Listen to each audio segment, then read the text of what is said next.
The recent election of Cardinal Giorgia Bergoglio to the position of Pope Francis I was an unprecedented event the world has never before witnessed.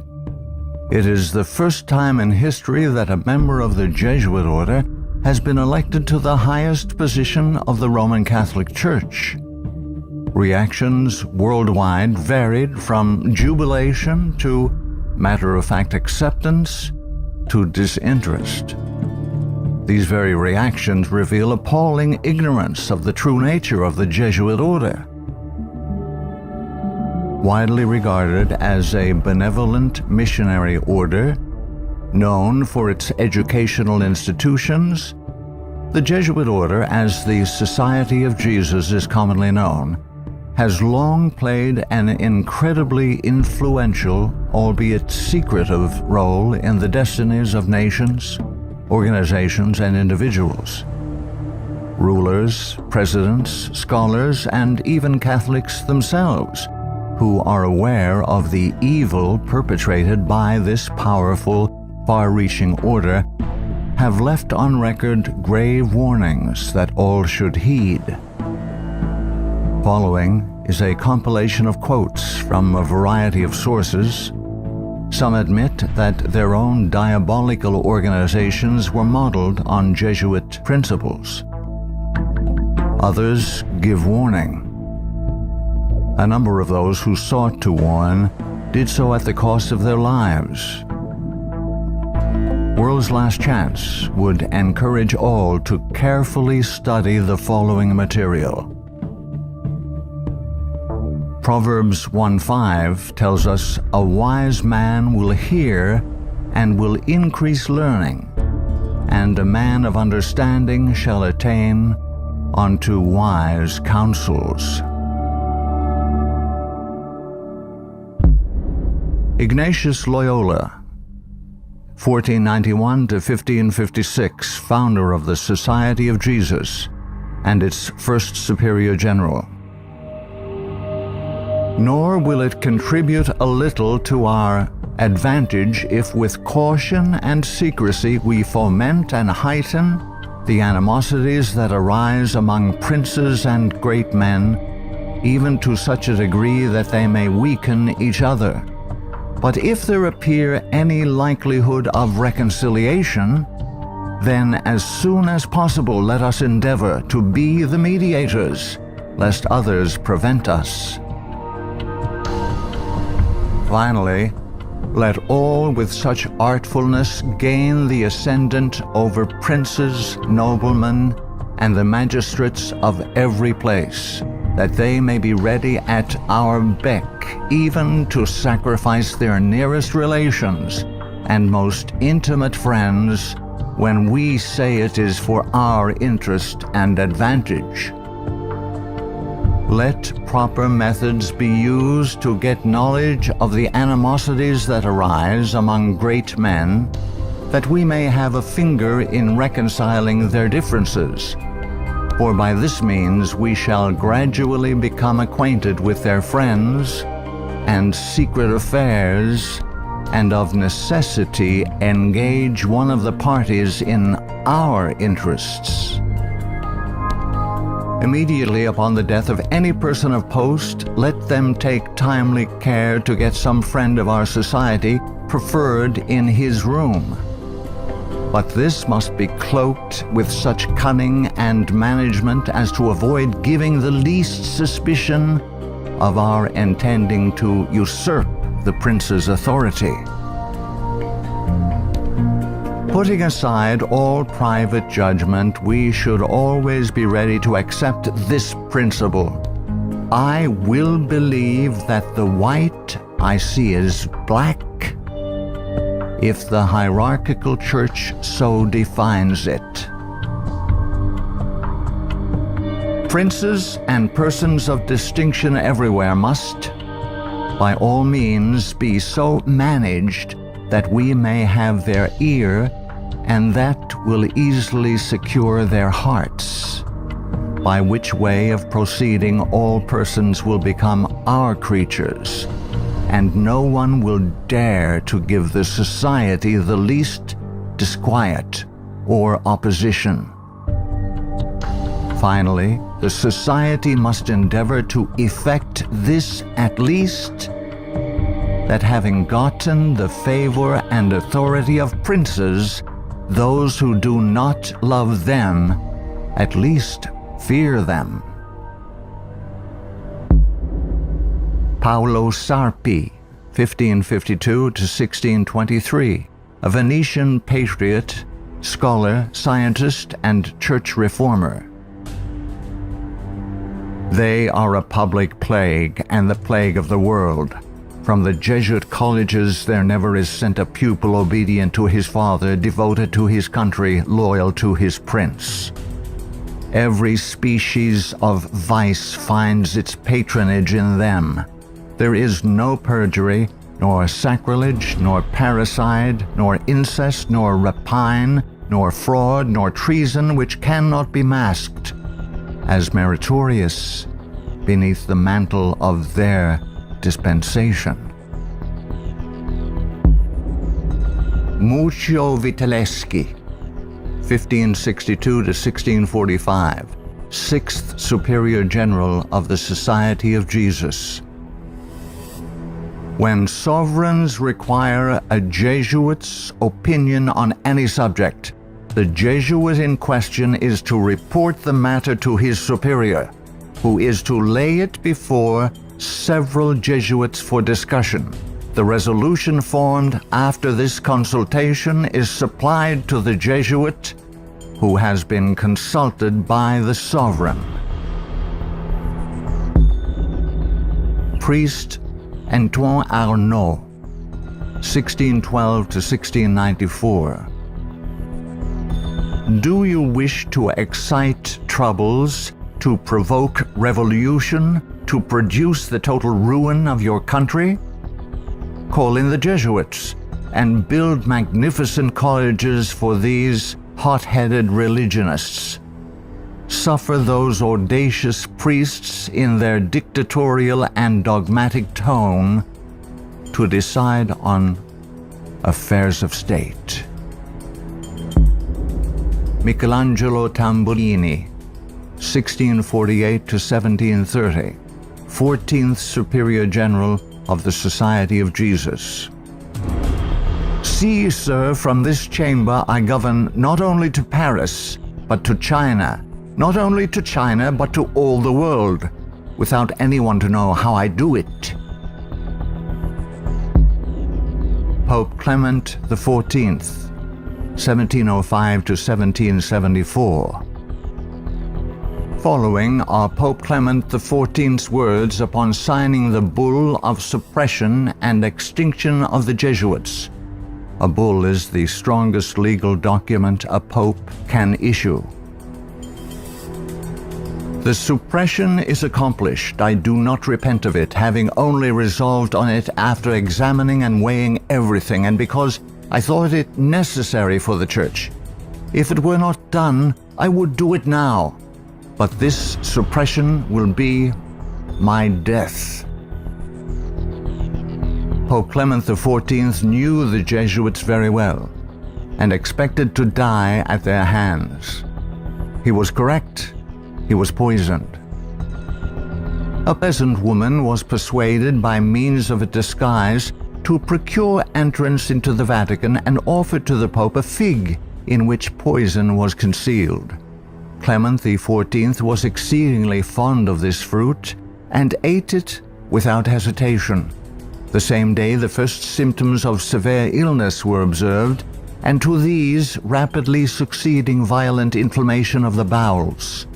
He soon became convinced that he was poisoned and remarked, "Alas, I knew they would poison me, but I did not expect to die in so slow and cruel a manner."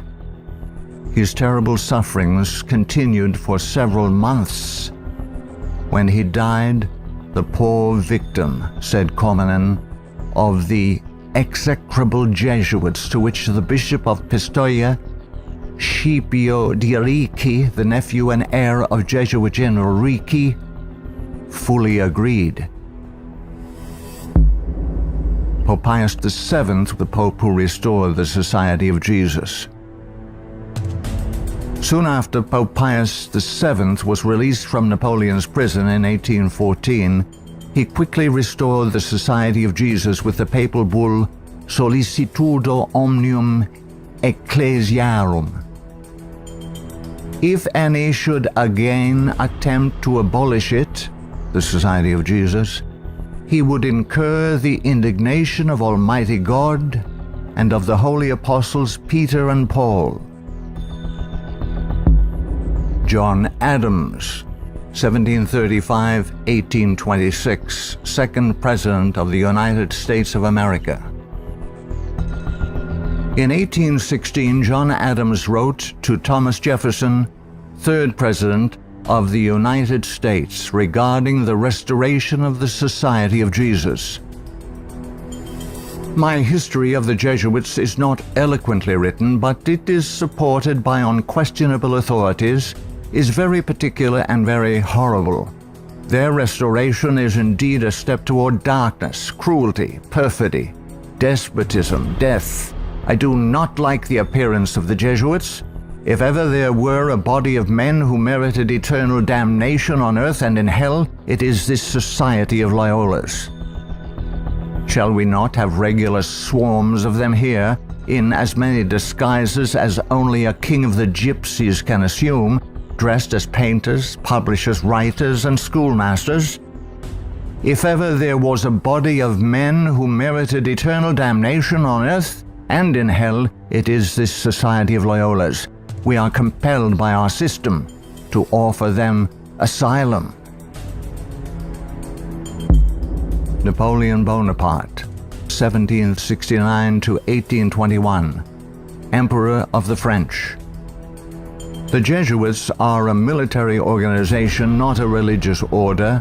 Their chief is a general of an army, not the mere father abbot of a monastery. And the aim of this organization is power. Power in its most despotic exercise. Absolute power, universal power, power to control the world by the volition of a single man. Jesuitism is the most absolute of despotisms, and at the same time the greatest and most enormous of abuses. The general of the Jesuits insists on being master sovereign over the sovereign. Wherever the Jesuits are admitted, they will be masters, cost what it may. Their society is by nature dictatorial, and therefore it is the irreconcilable enemy of all constituted authority. Every act, every crime, however atrocious, is a meritorious work, if committed for the interest of the Society of the Jesuits or by the order of the general. Adam Weishaupt, 1748–1830, a Jesuit German philosopher and founder of the Order of the Illuminati. The degree of power to which the representatives of the Society of Jesus had been able to attain in Bavaria was all but absolute. Members of the order were the confessors and preceptors of the electors, hence they had a direct influence upon the policies of government.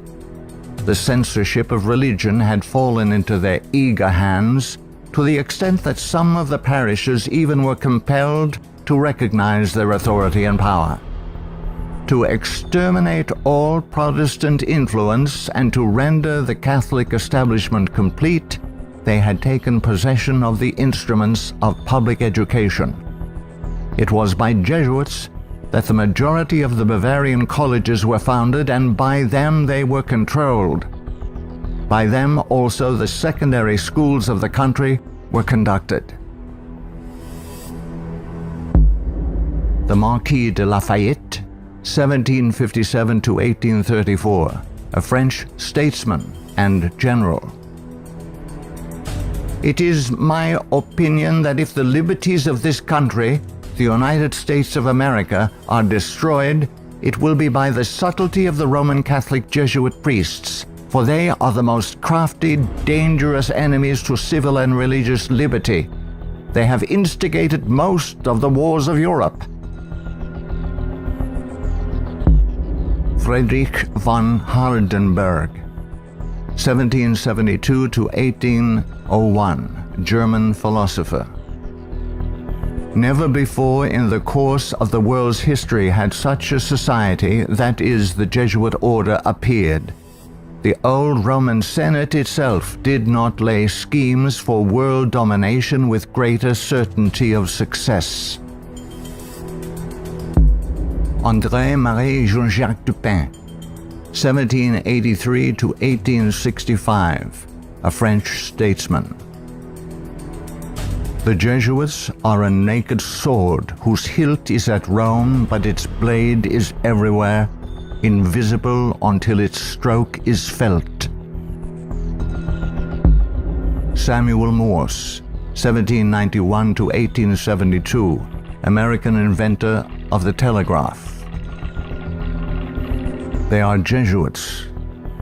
This society of men, after exerting their tyranny for upwards of 200 years, at length became so formidable to the world, threatening the entire subversion of all social order, that even the Pope, whose devoted subjects they are and must be by the vow of their society, was compelled to dissolve them.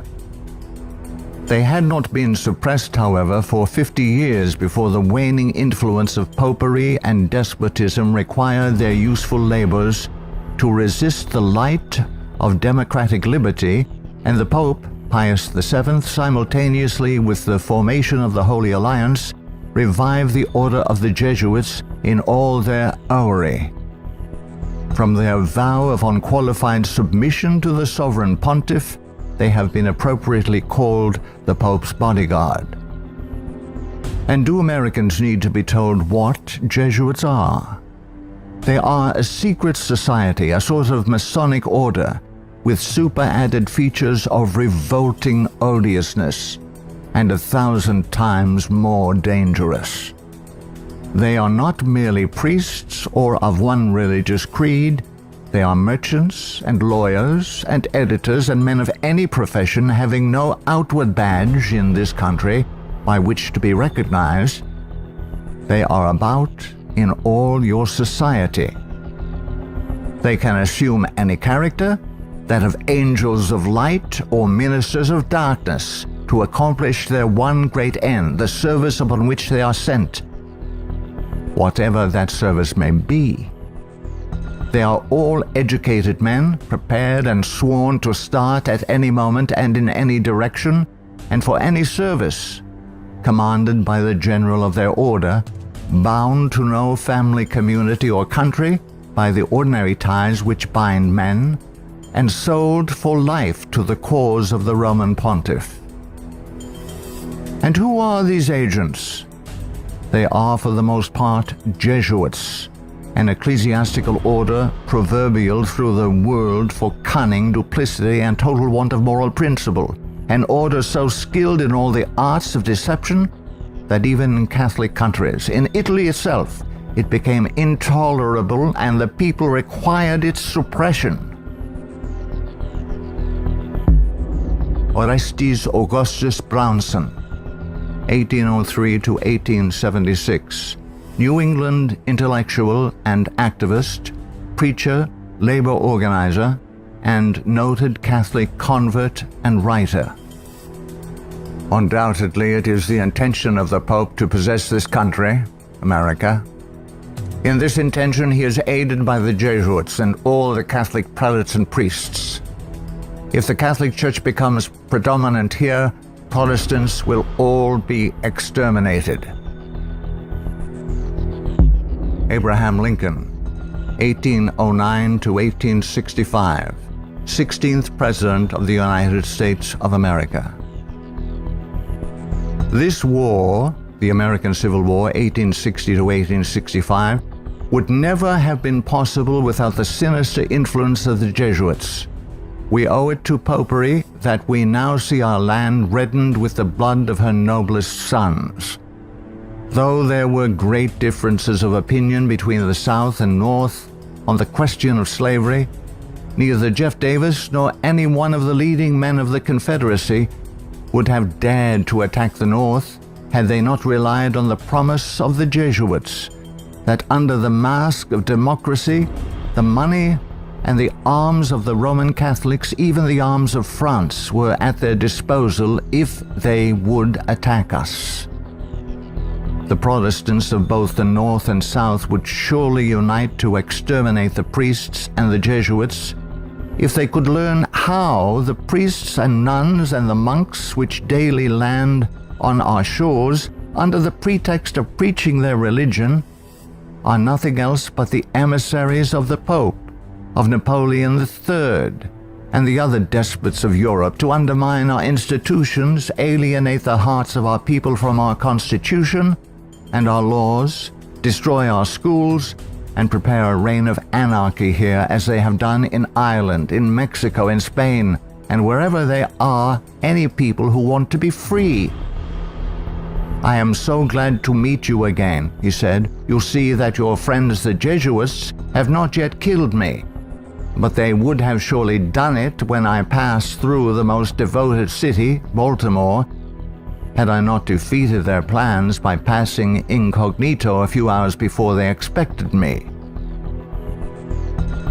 New projects of assassination are detected almost every day, accompanied with such savage circumstances that they bring to my memory the massacre of St. Bartholomew and the gunpowder plot.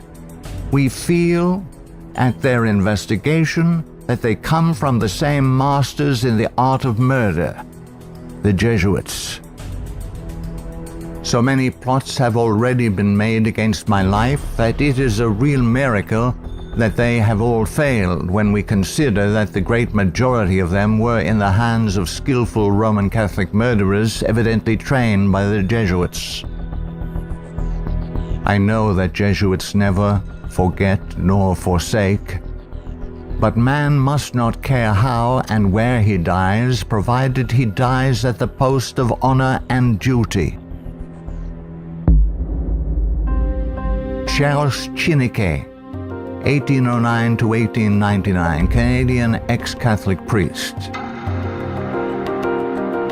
From that the Catholic priests with the most admirable ability and success have gathered their Irish legions into the great cities of the United States, and the American people must be very blind indeed if they do not see that if they do nothing to prevent it, the day is very near when the Jesuits will rule their country, from the magnificent White House at Washington to the humblest civil and military department of this vast republic.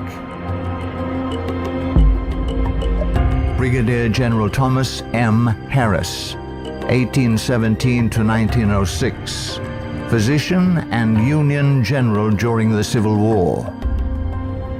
The organization of the Roman Catholic hierarchy is a complete military despotism of which the Pope is the ostensible head.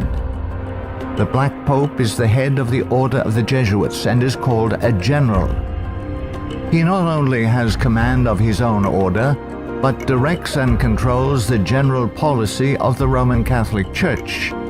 He is the power behind the throne and is the real potential head of the hierarchy. There is no independence of thought or of action in its subordinate parts, implicit and unquestioning obedience to the orders of superiors in authority. It is the sworn duty of the priesthood of every grade.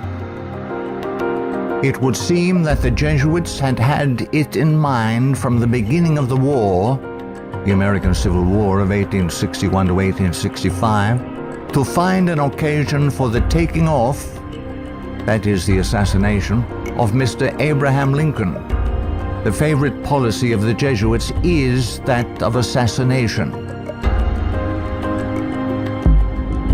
Fyodor Dostoevsky, 1821 to 1881, famous Russian novelist. The Jesuits are simply the Roman army for the earthly sovereignty of the world in the future, with the Pontiff of Rome for emperor. That's their ideal. It's simple lust of power, a filthy earthly gain of domination, something like a universal serfdom with them as masters. That's all they stand for. They don't even believe in God, perhaps. Margaret F. Cusick, 1829 to 1899, converted nun of Kenmare. The great idea of the Jesuit has always been a universal spiritual and temporal monarchy in which the Jesuit should reign supreme. England has always been the place desired for the base of operations necessary for this end. Hence the blood, the tears shed, and the schemes undertaken in this country by the Jesuit. He has by no means ended his efforts for the subjugation of the world to Rome through England. When the Jesuit is expelled from one place, he is not slow to find another. France may reject him, not without cause, but England opens her arms to him. Catholic Italy may deprive him of the glories of his once famous home in the Jesuits, but America opens her doors to him. He is the wandering Jew of the Romish Church. He is followed by the execrations of those by whom he was once beloved until they discovered his iniquities. Charles Haddon Spurgeon, 1834 to 1892, British, particular Baptist preacher known as the Prince of Preachers. Our ancient enemies have small belief in our common sense if they imagine that we shall ever be able to trust them, after having so often beheld the depths of Jesuitical cunning and duplicity. The sooner we let certain archbishops and cardinals know that we are aware of their designs and will in nothing cooperate with them, the better for us and our country. Of course, we shall be howled at as bigots, but we can afford to smile at that cry when it comes from the church which invented the Inquisition.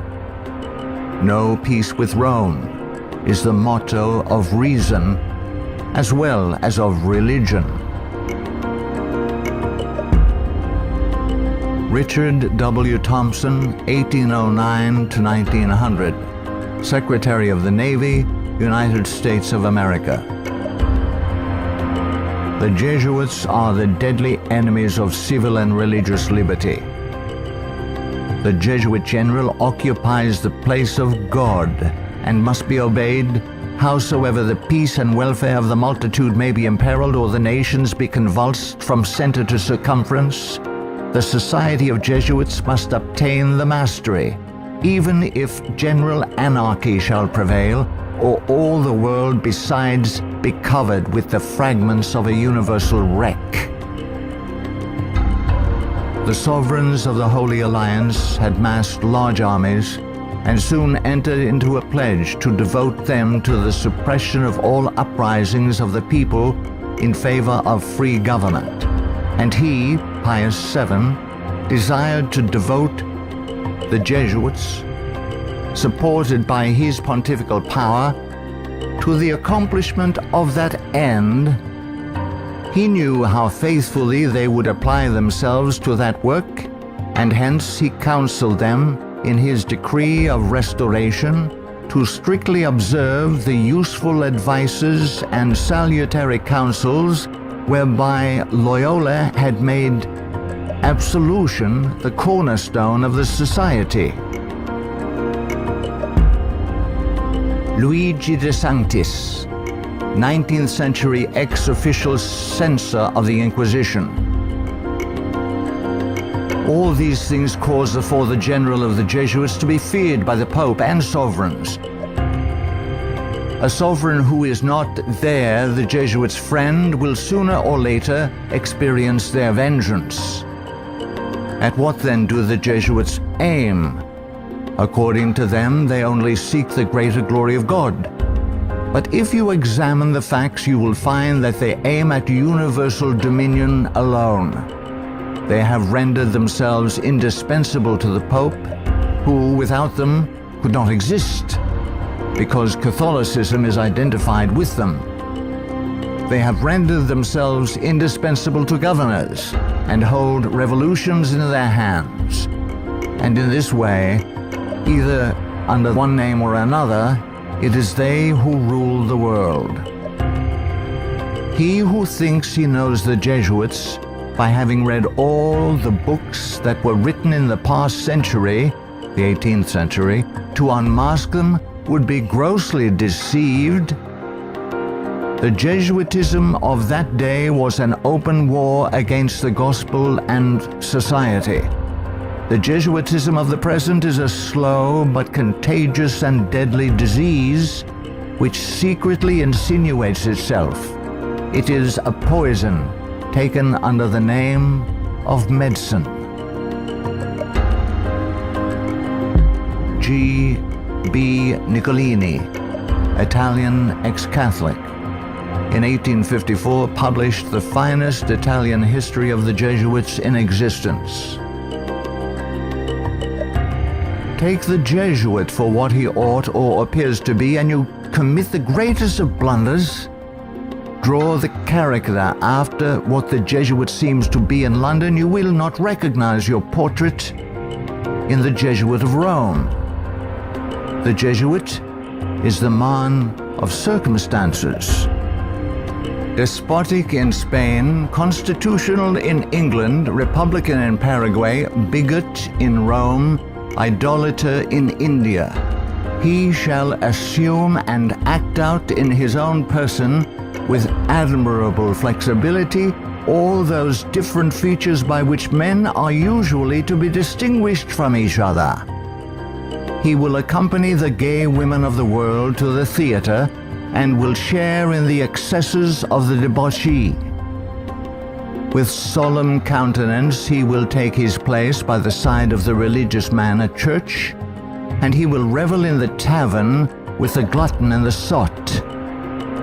He dresses in all garbs, speaks all languages, knows all customs, is present everywhere, though nowhere recognized, and all this, it should seem, O monstrous blasphemy, for the greater glory of God, ad majorem Dei gloriam. The members of the society are divided into 4 classes: the professed, coadjutors, scholars, and novices. There is also a secret 5th class, known only to the general and a few faithful Jesuits, which perhaps more than any other contributes to the dreaded and mysterious power of the order. It is composed of laymen of all ranks, from the minister to the humble shoeboy. These are affiliated to the society, but not bound by any vows. They are persons who will make themselves useful. They act as the spies of the order and serve, often unwittingly, as the tools and accomplices in dark and mysterious crimes. The Jesuit Father Francis Pellico candidly confesses that the many illustrious friends of the society remain occult and obliged to be silent. There is no record in history of an association whose organization has stood for 300 years unchanged and unaltered by all the assaults of men and time, and which has exercised such an immense influence over the destinies of mankind. The ends justify the means is his favorite maxim, and as his only end, as we have shown, is the order at its bidding, the Jesuit is ready to commit any crime whatsoever. The immense wealth of the Jesuits has been bequeathed to them by wills made at the last hour. Francis Parkman, 1823 to 1893, American historian. The Jesuits, then as now, were the most forcible exponents of ultramontane principles.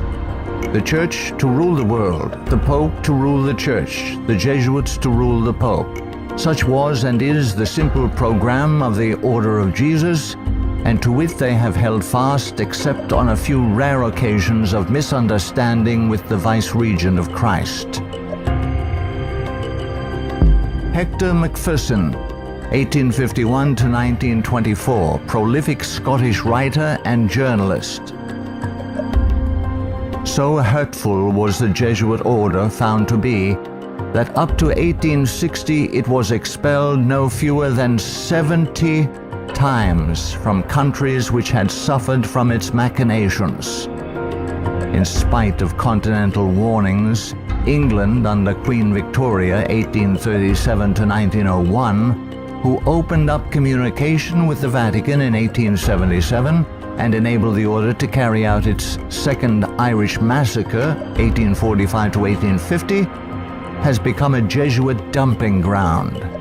Those whom other countries have found from sad experience to be enemies, Britain allows to land on her shores and to carry on, unmolested, their work of iniquity. We are carrying toleration to excess, and unless there is a change of policy, this nation will one day pay a heavy penalty. For the Jeremy J. Crowley, 1861 to 1927, American ex-Catholic priest. All through the Middle Ages and the Renaissance period, the popes kept Italy in turmoil and bloodshed for their own family and territorial advantages, and they kept all Europe in turmoil for 2 centuries after the Reformation, in fact, just as long as they could in the wars of religion. Their whole policy is based on stirring up hatred and promoting conflicts from which they hope to draw worldly advantage. Popes and their Jesuitical agents have been and are the instigators of wars, and while the world is having real pain, Rome is having champagne. The Jesuit Superior General is at the head of this black and mute militia which thinks, wills, acts, obeys as the passive instrument of his designs. Their whole life must have but one aim, the advancement of the Jesuit order to which they are attached.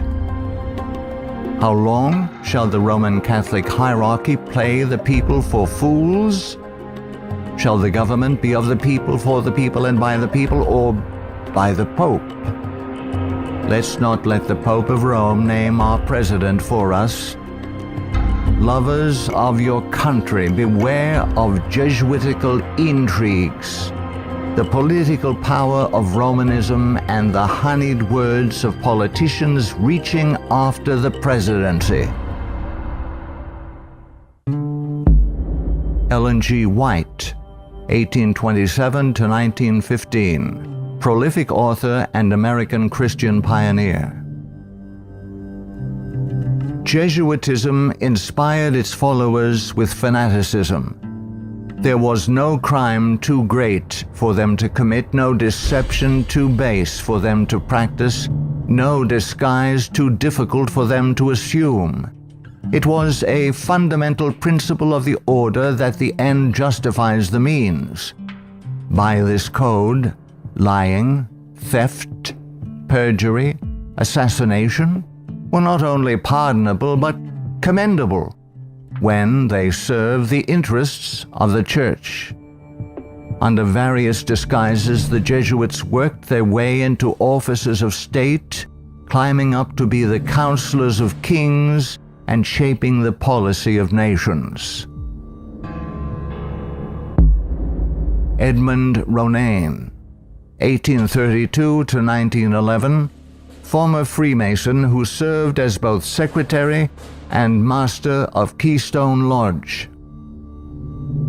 The religion of Masonry is a system of absolute despotism, and like that of Rome, demands a blind, unquestioning obedience to all its laws, rules, and edicts, whether right or wrong. What a singular commentary on the indifference, the subserviency, or the cowardice of society that an institution professedly organized by such cunning knaves, the Jesuits, and for such base purposes, and which has been sustained by fraud, falsehood, and deception from the commencement of its career to the present time, should be permitted today to dictate to, if not virtually to rule the nation, and to create such a dread in communities that even some of the ministers of Christian denominations, who detest its vile philosophy and who would like to see it swept from the face of the earth, are absolutely afraid to mention its name, either in the pulpit, the prayer meeting, or the Sabbath school, lest its secret vendetta vengeance might, in some concealed manner, be wreaked upon them. Adolf Hitler, 1889 to 1945, Austrian-born German politician and the leader of the Nazi Party. I have learned most of all from the Jesuit order. So far, there has been nothing more imposing on earth than the hierarchical organization of the Catholic Church. A good part of that organization I have transported direct to my own party. The Catholic Church must be held up as an example. I will tell you a secret. I am founding an order. In Himmler, I see our Ignatius de Loyola.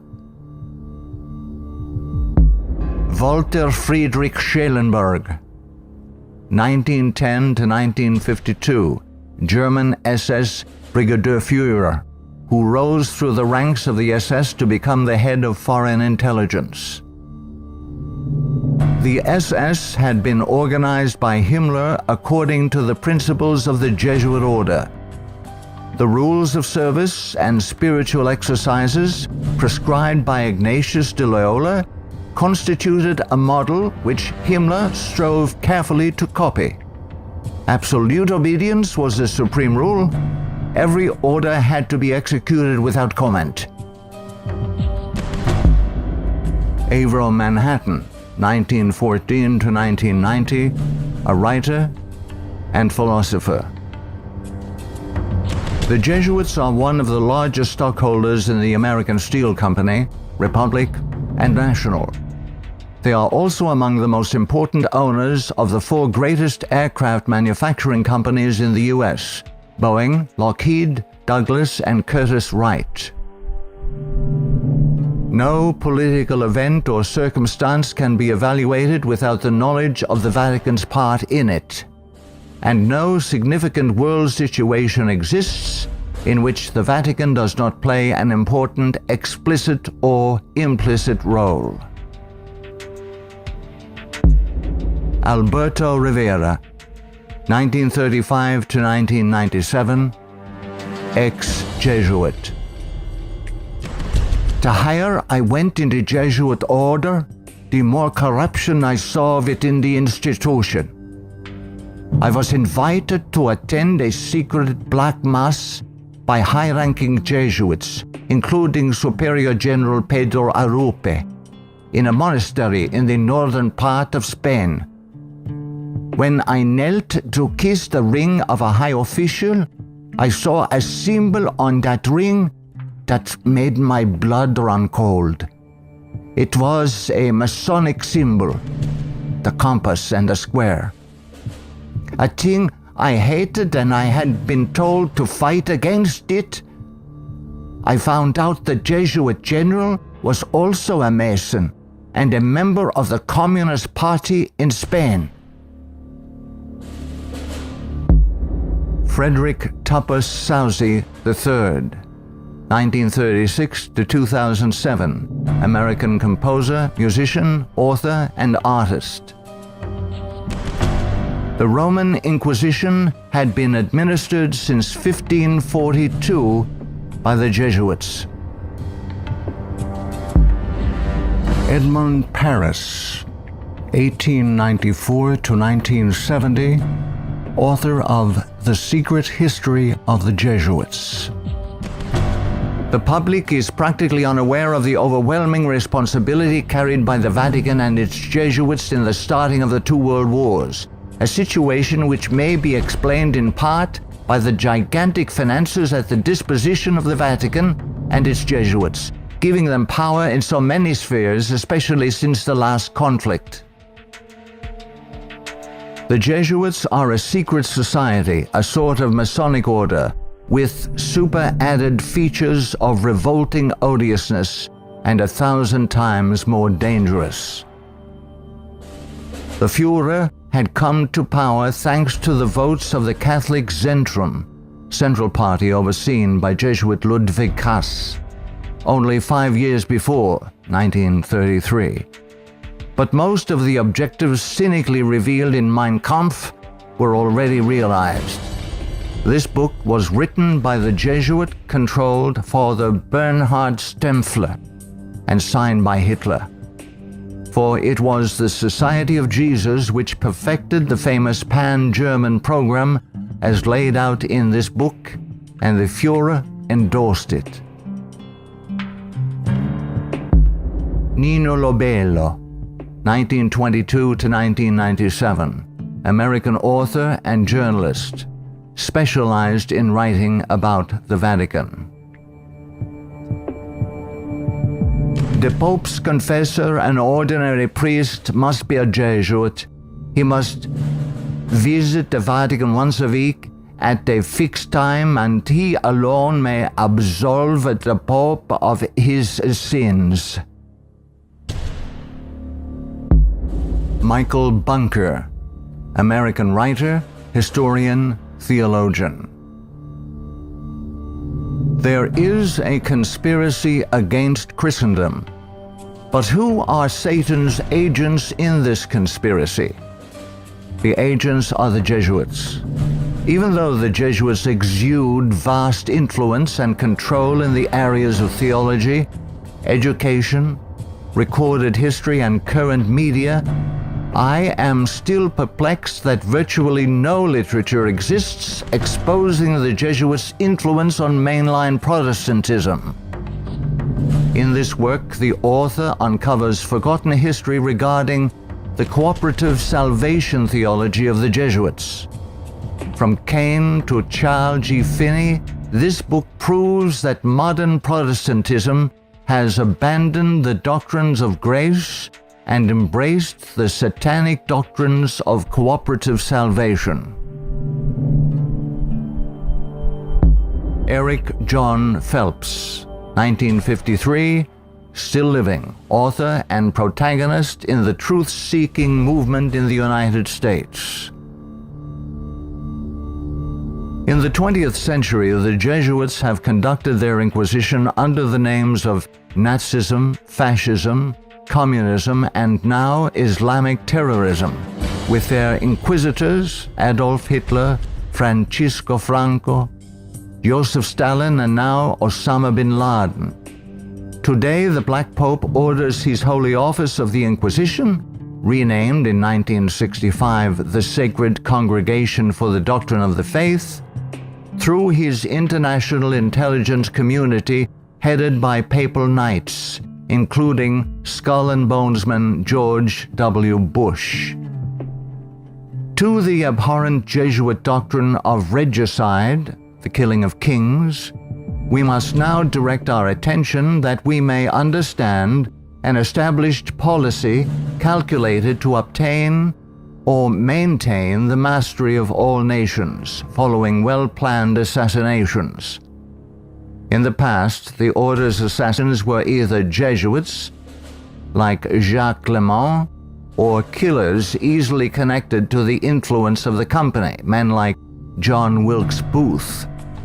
Today, these professional terminators are cleverly distanced from their Masonic master, the Black Pope, and given deceptive titles by the Pope's internationally controlled press corps, jurists, and historians. Such titles as anarchists, nihilists, rogue agents within intelligence agencies, or just lone nut assassins. Sometimes these individuals in fact do the killing, consciously and unconsciously, as do the programmed Manchurian candidates, they sacrifice themselves, die in the act, or are punished for their crimes. Created by Loyola in 1534 and sanctioned by Paul III in 1540. In seeking to destroy the Protestant Reformation and restore the Dark Ages with the White Pope, exercising his temporal power as the universal monarch of the world, authored the 25 sessions of the Council of Trent, 1545 to 1563, and established themselves as the confessors and advisors of the monarchs of Europe, promoting absolute monarchical despotisms through which they ignited monstrous wars characterized by pitiless massacres of Protestants and innocents, such as the Dutch Revolution, 1568 to 1648, the 30 Years' War, 1618 to 1648, the Puritan Revolution, 1644 to 1653, the 7 Years, French Indian War, 1754 to 1763. While oppressing and weakening the peoples of the nations and the Semitic Hebrew Jewish race with the holy office of the Inquisition, aided by the Knights of Malta and later Scottish Rite Freemasonry from 1540 to 1773, we as God's people in 14th Amendment America have received the Lord Jesus Christ as our personal Savior according to His blessed gospel set forth in His infallible Holy Scriptures.